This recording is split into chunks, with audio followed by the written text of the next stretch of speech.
នេះសកម្មភាពពេលព្រឹកចុះអាប់ខ្លាំងតំបន់កន្ទុយនេះមុំ3ស្ដីនៅនេះផ្លូវឡើងមុំ3ពំបតោកម្ពុជាវៀតណាមឡាវនេះច្រកឡើង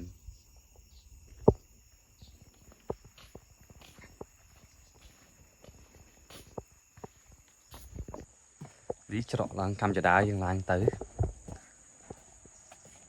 កូនឡាក់នេះឡើងតាមកម្ពុជាដាខាងវៀតណាម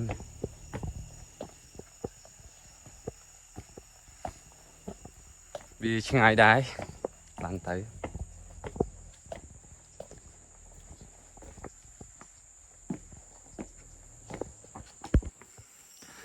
យើងឡើងចិត្តដល់ហើយ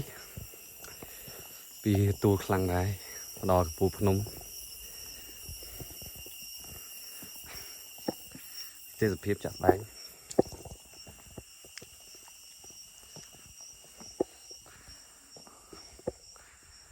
ចិត្តដល់កោដៅរបស់យើងហ្នឹង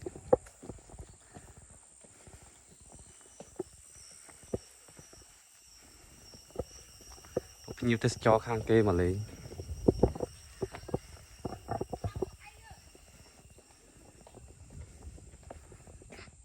ផ្លាក់3ប្រទេស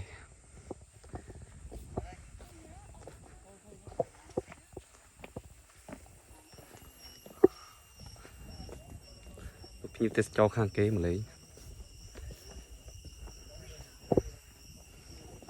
ខាងនោះឡាវ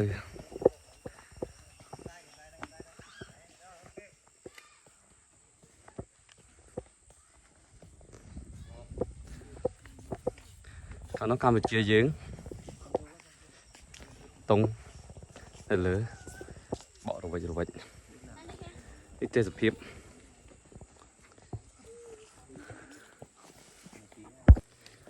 នេះខាងខ្មែរយើងនៅនេះកូលហើយ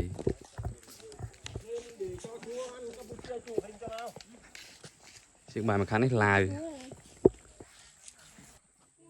ខាងនេះខាងវៀតណាមនៅនេះ